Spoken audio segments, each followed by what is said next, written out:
El enrejado y la vid. Por Colin Marshall y Tony Penn. Capítulo 4. Todos los cristianos deben ser viñadores. En el capítulo anterior presentamos una idea sencilla pero profunda, que la obra que está haciendo Dios en el mundo, en estos últimos días, que se extienden entre la primera y segunda venida de Cristo, es la de reunir personas para su reino por medio de la proclamación del Evangelio acompañada de oración.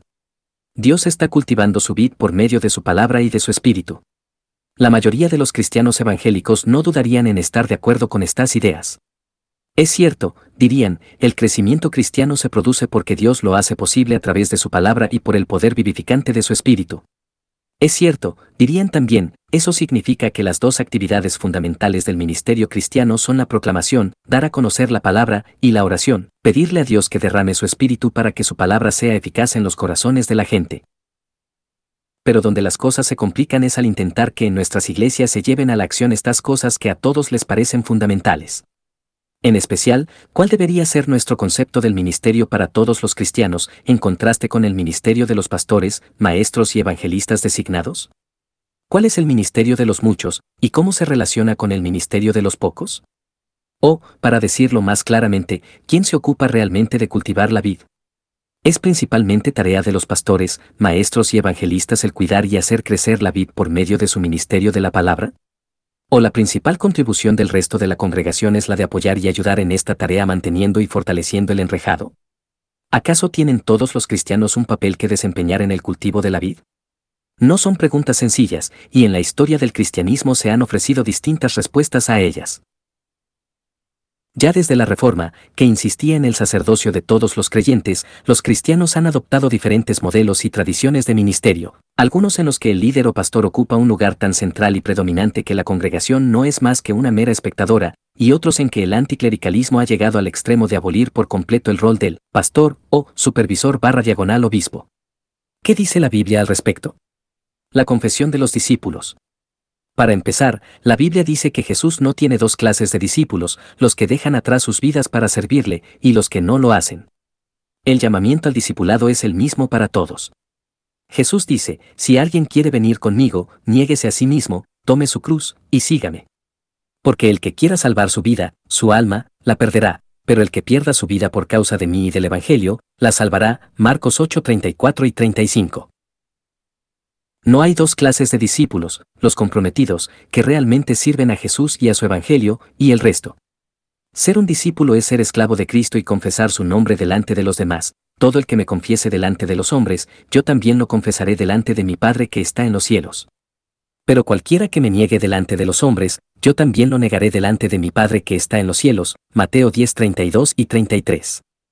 Entonces, el llamado a ser un discípulo es un llamado a confesar nuestra lealtad a Jesús ante un mundo hostil, a servirle a Él y a su misión, cueste lo que cueste. No te molestes en asistir al funeral de tu padre, le dice Jesús a alguien que le pregunta, deja que los muertos entierren a sus muertos, pero tú, ve y anuncia por todas partes el reino de Dios. Lucas 9:60. Es decir, la gran comisión no está dirigida solo a los 11. Es el programa a seguir para todos los discípulos. Ser un discípulo es ser un hacedor de discípulos.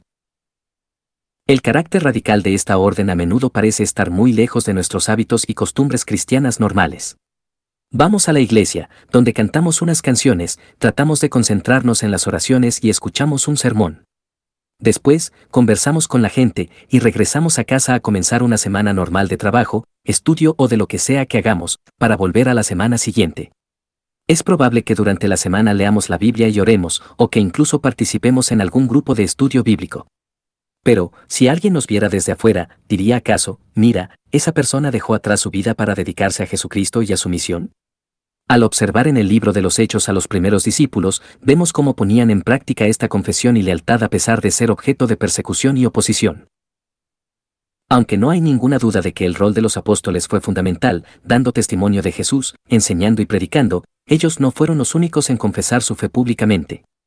Tal como se deja en claro en la magnífica oración de Hechos 4, en la que los discípulos le piden a Dios que les dé valentía, todos los primeros discípulos cristianos se consideraban a sí mismos siervos de Jesús, y a todos se les dio el Espíritu Santo para hablar en su nombre. Ahora, Señor, considera sus amenazas, y permite que tus siervos hablen tu palabra con toda confianza, mientras extiendes tu mano para que se hagan curaciones, señales y prodigios mediante el nombre de tu santo siervo Jesús.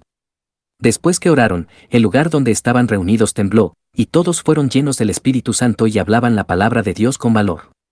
Hechos 4:29 al 31. El hecho de que en el capítulo 4 leamos que todos los discípulos hablaban sin temor en el nombre de Jesús, no debería sorprendernos, ya que eso fue anunciado en Hechos 2. Cuando el Espíritu desciende de manera tan dramática sobre los discípulos, lo hace sobre todos ellos, y todos empiezan a proclamar las maravillas de Dios, como dice el versículo 11.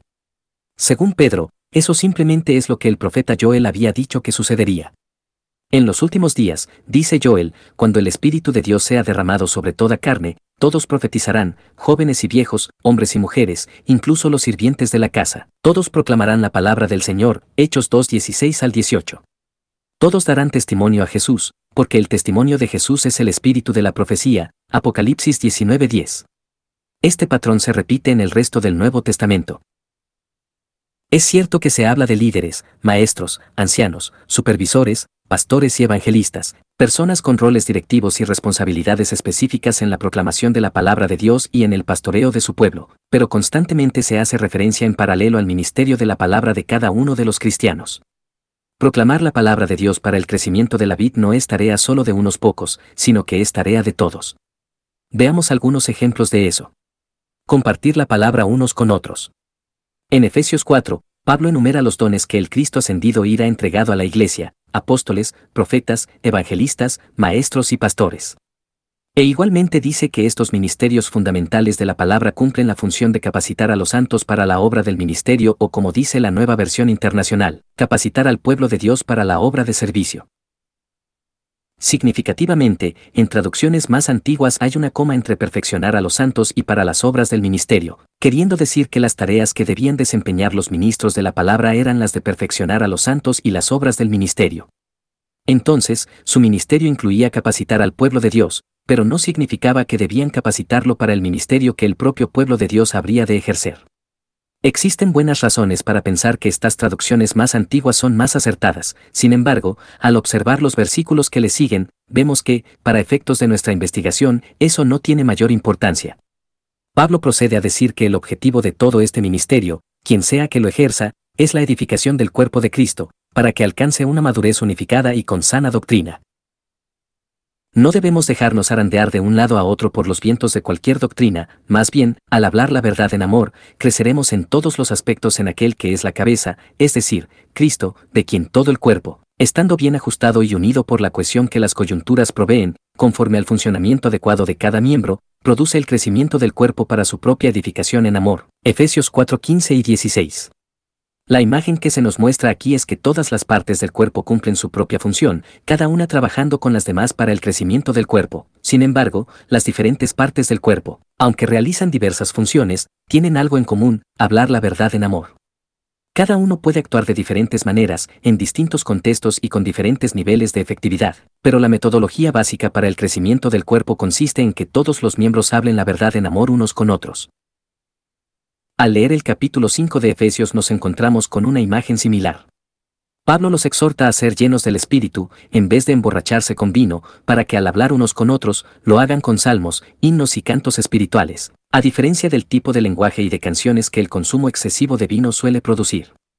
La obra del Espíritu que moraba dentro de ellos haría que los efesios se comunicaran entre sí con un lenguaje espiritual, a través del canto.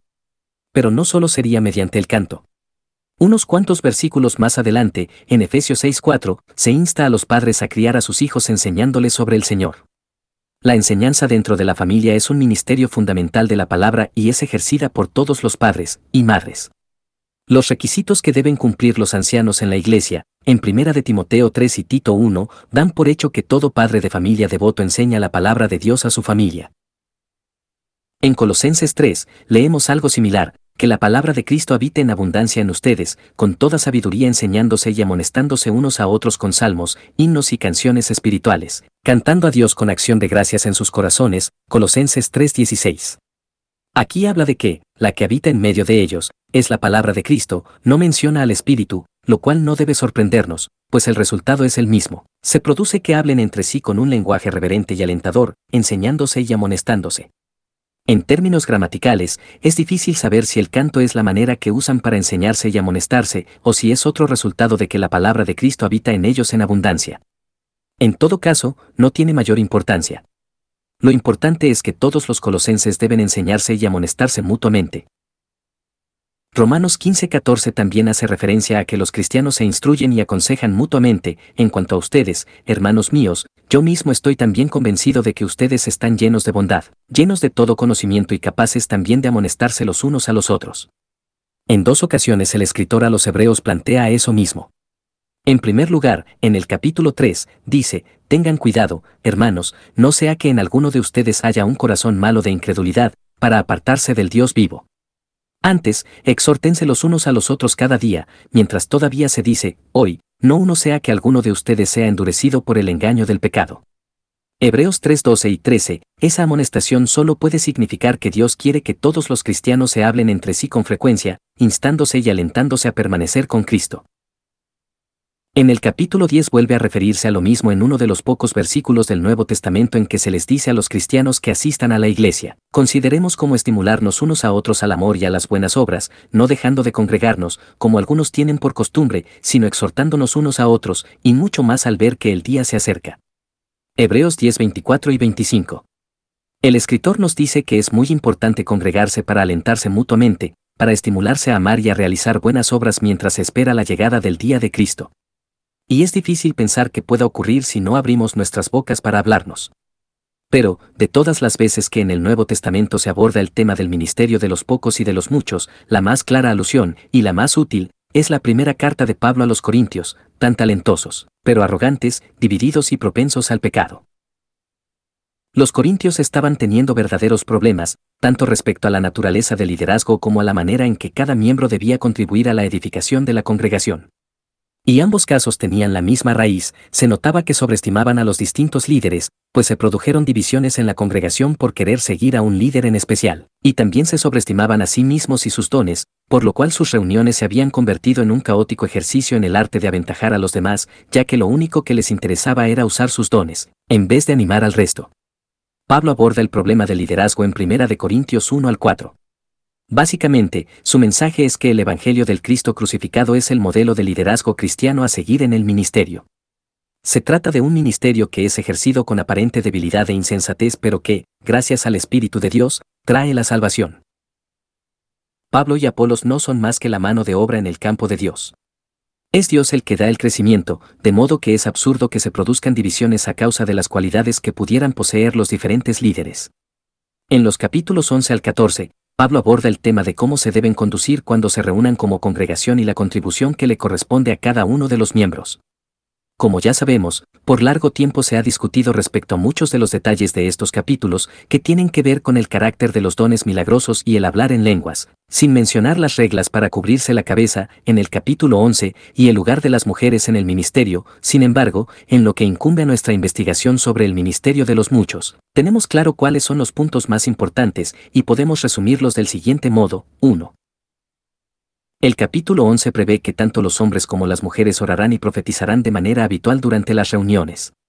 2. El capítulo 12 hace hincapié en que, aun cuando existen diversos dones y ministerios, todos somos miembros de un solo cuerpo en Jesucristo. 3. El capítulo 13 nos entrega el único criterio para ejercer estos dones, el amor. Cada uno de nosotros debe hacer su propia contribución, no para beneficio propio, sino para el bien de otros. Y según lo que leemos en el capítulo 14, eso significa que debemos buscar y ejercer los dones que sean de mayor beneficio para los demás, es decir, aquellos que edifican a la congregación. La profecía obtiene los mayores puntos, por encima de hablar en lenguas, por ejemplo, porque consiste en palabras inteligibles y edificantes. El versículo que resume esta idea es el 14:26, ¿qué hay que hacer, pues, hermanos? Cuando se reúnan, cada cual aporte salmo, enseñanza, revelación, lenguas o interpretación. Que todo se haga para edificación. Vale la pena leer detenidamente estos capítulos porque capturan muy bien tanto la singularidad como la diversidad del ministerio de cada miembro de la congregación. No todos somos iguales. No todos son maestros o profetas, y la forma en que alentamos o edificamos al resto depende de los dones que Dios nos ha dado. Pero todos deberíamos perseguir el mismo objetivo, que es edificar a la congregación en amor. Para edificarla, debemos hablar, de manera inteligible, ya sea ofreciendo una exhortación, un himno, una revelación, un mensaje en lenguas con su correspondiente interpretación o una profecía. Podemos tener distintas maneras de edificar, pero todos somos edificadores. No todos tenemos la misma función, pero a todos se nos insta a abundar en la obra del Señor, sabiendo que su trabajo en el Señor no es en vano. 1 Corintios 15:58. De manera interesante, unos cuantos versículos más adelante Pablo usa esta misma frase para describir su ministerio y el de Timoteo. Si llega Timoteo, vean que esté entre ustedes sin temor, pues él hace la obra del Señor lo mismo que yo. 1 Corintios 16:10. Gracias a que son discípulos de Jesús y están llenos del Espíritu Santo del nuevo pacto, todos los cristianos tienen el privilegio, gozo y responsabilidad de involucrarse en la obra que Dios está haciendo en nuestro mundo, la obra del Señor. Y la manera fundamental de hacer eso es hablando la verdad de Dios a los demás, contando con la ayuda del Espíritu Santo. Todos los cristianos deben ser misioneros. La mayoría de las referencias que hemos visto en las epístolas se refieren a cómo los cristianos hablan entre ellos la verdad de la palabra de Dios. Pero, ¿qué hay acerca de hablar la palabra con los que no son cristianos? Es un tanto sorprendente que en el Nuevo Testamento sean relativamente pocas las veces que se exhorta a los creyentes comunes y corrientes a hablar del Evangelio con otros. Las razones han sido largamente discutidas por los eruditos y los estudiosos de las misiones. Una posible respuesta se encuentra en la realidad de que el Evangelio avanzaba sin parar de una región a otra, entrando con mucha fuerza en la sociedad del primer siglo, salvando individuos y formando comunidades cristianas. Los primeros cristianos se vieron inevitablemente envueltos en este movimiento dinámico e inspirado por el Espíritu y no habrían podido evitar el evangelismo, aunque lo hubiesen querido. Si alguien alzaba la cabeza como convertido a Cristo, fuera judío, gentil temeroso de Dios o pagano, corría el riesgo de que se la cortaran. O, al menos se le pediría que explicara el motivo de su nueva esperanza, ver 1 de Pedro 3:13 al 16. Un buen ejemplo son los nuevos discípulos en Tesalónica. A ellos, el Evangelio no les había llegado simplemente a través de palabras humanas, sino con poder y con plena convicción. 1 de Tesalonicenses 1:5. Se habían convertido en imitadores de Pablo y del Señor Jesús en el sentido de que habían aceptado el mensaje de verdad con gozo inspirado por el Espíritu, a pesar de la persecución.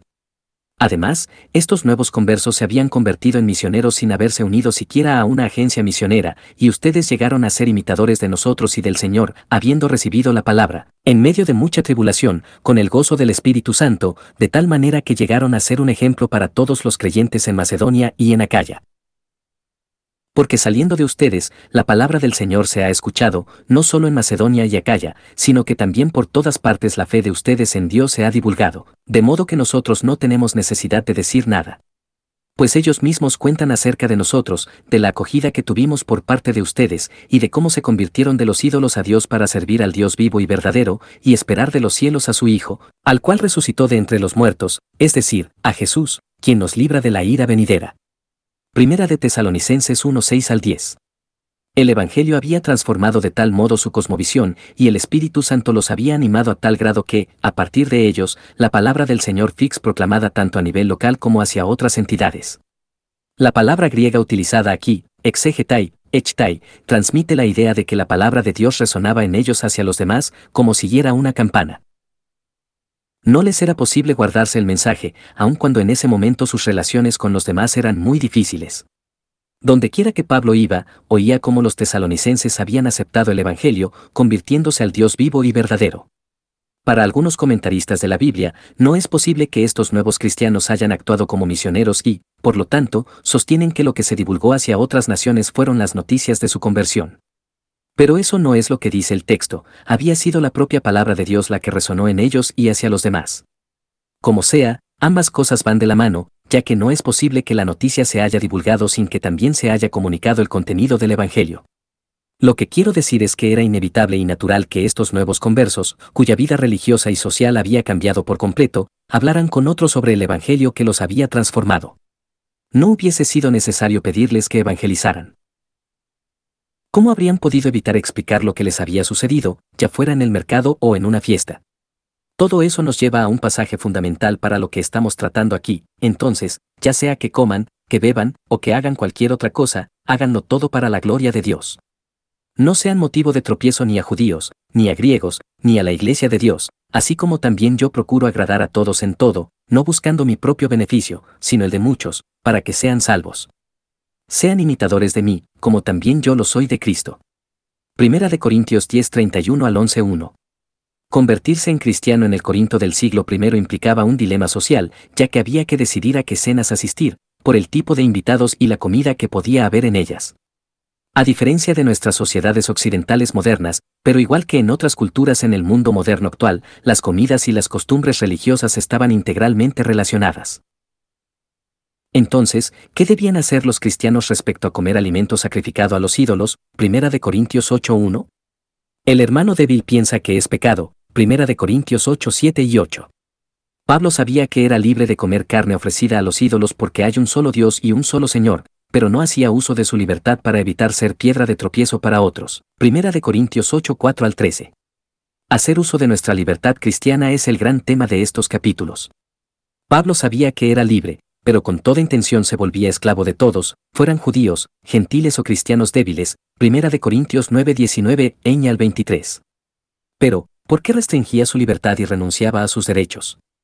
Su objetivo era ganar al mayor número posible, versículo 19, salvar a algunos, versículo 22, por amor del Evangelio, versículo 23. El objetivo de su flexibilidad social era la salvación de otros. Cabe destacar que, en Corinto, Pablo llamó a creyentes comunes y corrientes a que fueran imitadores suyos, tal como él lo era de Cristo. Y es que no se trata de imitar en un sentido general, sino en buscar activamente la salvación de otros. No deben buscar su propio beneficio, dijo, sino el de los demás, para que sean salvos. Primera de Corintios 10:33. En cuanto a las decisiones que se deben tomar respecto a qué comer y qué beber, como en todo lo demás, el objetivo es la gloria de Dios, versículo 31. No debemos ser motivo para que otro tropiece en su fe, ya sea judío, gentil o algún hermano, débil, que forme parte de la Iglesia de Dios, versículo 32. Aunque las responsabilidades y actividades misioneras de los corintios eran diferentes a las de Pablo, las vidas de ambos debían estar orientadas en la misma dirección. Al buscar la salvación de otros, el principal objetivo de todos debía ser la gloria de Dios. Un cristiano sin un corazón misionero no es un verdadero cristiano. Este corazón misionero lo mostramos de diferentes formas, orando por los que están perdidos, preocupándonos de que nuestra conducta no ofenda a nadie, conversando del Evangelio con amigos, en una cena con invitados, y haciendo todo lo posible por salvar a algunos. Aunque somos libres, somos esclavos sin derechos, ver 2 Joar 4:5, Phil 2:7. Hay otros pasajes importantes que nos revelan el corazón misionero que debemos tener y las actividades que en ese campo deben ser realizadas por discípulos comunes y corrientes. Los discípulos son llamados a tener un estilo de vida distintivo, como sal de la tierra, que se caracterice por buenas obras y rectitud. Al vivir de este modo, somos como luces que brillan en el mundo, atrayendo alabanzas, no hacia nosotros, sino hacia Dios, nuestro Padre. Mat 5, 13-16. Somos llamados a orar para que el Evangelio sea proclamado sin temor en el mundo. Col 4, 2-3. Cuando conversamos con gente ajena a nuestra fe, debemos hacerlo de manera cortés, pero provocativa, respondiendo apropiadamente a las preguntas que nuestra forma de vivir provoque. Col 4 y 6. La sana doctrina del Evangelio produce un estilo de vida cristiano radical que no da lugar a calumnias y que hace que la enseñanza del Evangelio sea atractiva para el mundo. Tito 2, 1-10. Al igual que Israel, el pueblo escogido de Dios, los cristianos deben dar a conocer a Dios a las naciones, en forma tanto colectiva como individual, declarando sus misericordias en el Evangelio y llevando vidas santas. 1 Pet 2, 9-12, 3, 1-2. Incluso en medio de la persecución, los creyentes deben rendirse a la soberanía de Cristo y, con gentileza, defender la esperanza que tenemos en el Evangelio. 1 Pet 3:15. Debemos concluir que un cristiano que no sienta pasión por los que están perdidos necesita urgentemente autoexaminarse y arrepentirse. Hasta los ateos lo saben. Dan Gellar es un ateo declarado a quien le gusta expresar sus opiniones y forma parte del famoso dúo norteamericano de cómicos ilusionistas Penn y Teller. Respecto a su experiencia de ser evangelizado por un cortés e imponente sujeto, comentó: como ya sabrán, siempre he dicho que no respeto a las personas que no hacen proselitismo. No me merecen ningún respeto.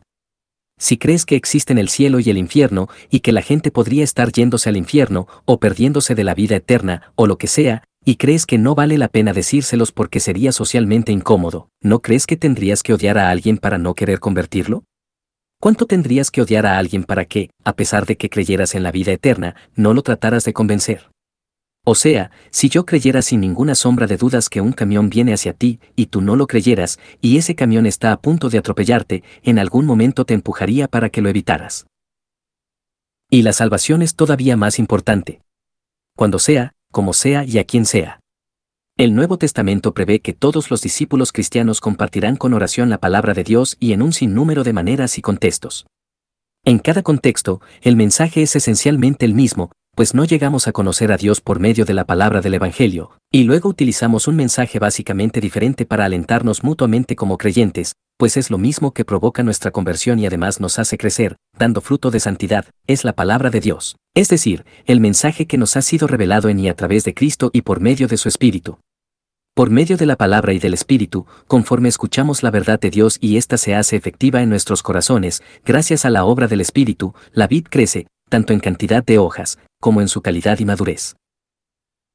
Eso ocurre cuando nos congregamos, pero también cuando los cristianos comparten día a día la verdad unos con otros y se alientan a permanecer fuertes, Efesios 4:25 y Hebreos 3:13, y en los hogares, cuando los padres crían a sus hijos en la disciplina e instrucción del Señor, Efesios 6:4, y en cualquier lugar del mundo, cuando simplemente proclamamos las excelencias de Cristo ante las naciones, Primera de Pedro 2:9, o cuando tenemos conversaciones amenas y sazonadas como con sal, con personas que no son creyentes, Colosenses 4:56, o cuando respondemos con amabilidad y respeto si nos preguntan por la esperanza cristiana, Primera de Pedro 3:15 y 16.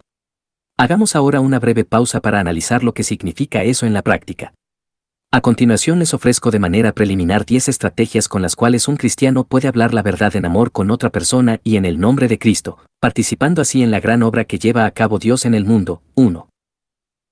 Pedro le pregunta a su compañero de trabajo, Jaime, ¿qué hiciste el fin de semana? Y este le contesta que escuchó un excelente sermón en su iglesia que le ayudó a entender por primera vez el verdadero problema que había en el mundo. Cuando Pedro le pide más detalles, Jaime le explica que el pecado y el juicio de Dios son la razón de los problemas de nuestro mundo. Y después, Jaime se pone a orar por Pedro para que se produzcan más oportunidades de compartir este mensaje y para que su corazón esté dispuesto a recibirlo.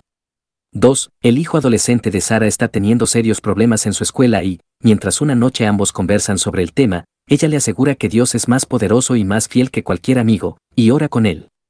3. Mario conversa con Jorge después del culto dominical, y comparte con él sobre cuánto lo alentó ese día cierto versículo bíblico.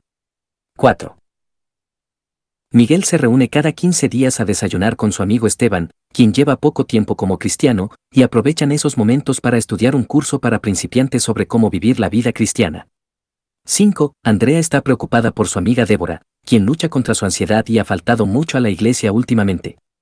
Andrea le escribe una breve carta en la cual le da aliento, cita algunos versículos bíblicos y le ofrece reunirse con ella para orar. 6. Guillermo asiste cada semana a un grupo de estudio bíblico en la casa de José, junto a otras 6 personas.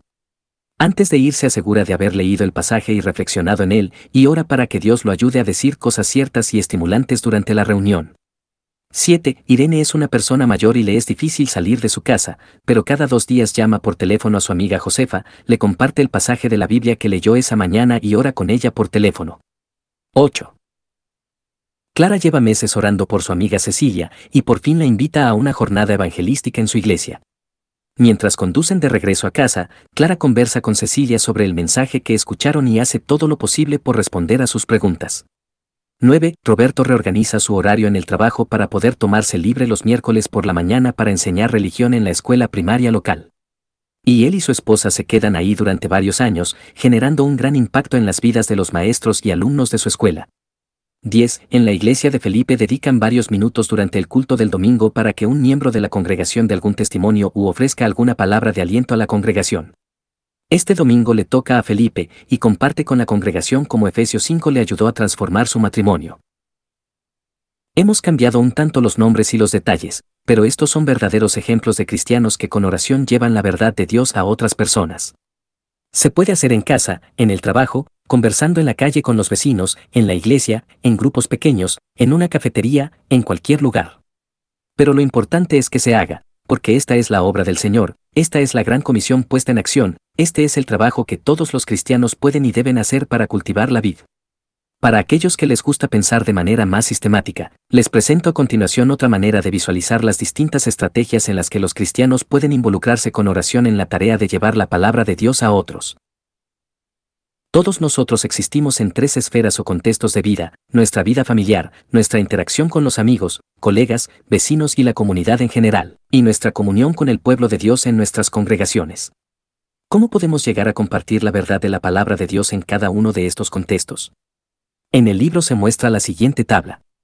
De manera personal. En el hogar. 1. Leer la Biblia y orar con los niños. 2. Leer la Biblia y orar con él o la cónyuge. 3. Escribir cartas al resto de la familia. 4. Aplicar la Biblia en nuestras conversaciones diarias. En la congregación. 1. Ayudar a consolidar en su fe a un cristiano recién convertido, con estudios bíblicos para principiantes, etc. 2. Leer la Biblia y orar con otra persona. 3. Ejercer el ministerio de los laicos, también llamado ministerio desde los asientos de la iglesia, es decir, hablar con la gente que se sienta a tu lado y animarla. 4. Apoyar a los recién llegados a nuestra iglesia y con las visitas. En la comunidad. 1. Invitar gente a actividades evangelísticas. 2. Regalar libros, folletos y sermones. 3. Hablar de tu testimonio personal. 4. Hacer evangelismo instantáneo. 5. Evangelizar a los amigos. 6. En conversaciones de pasillo, responder preguntas comunes. En grupos pequeños.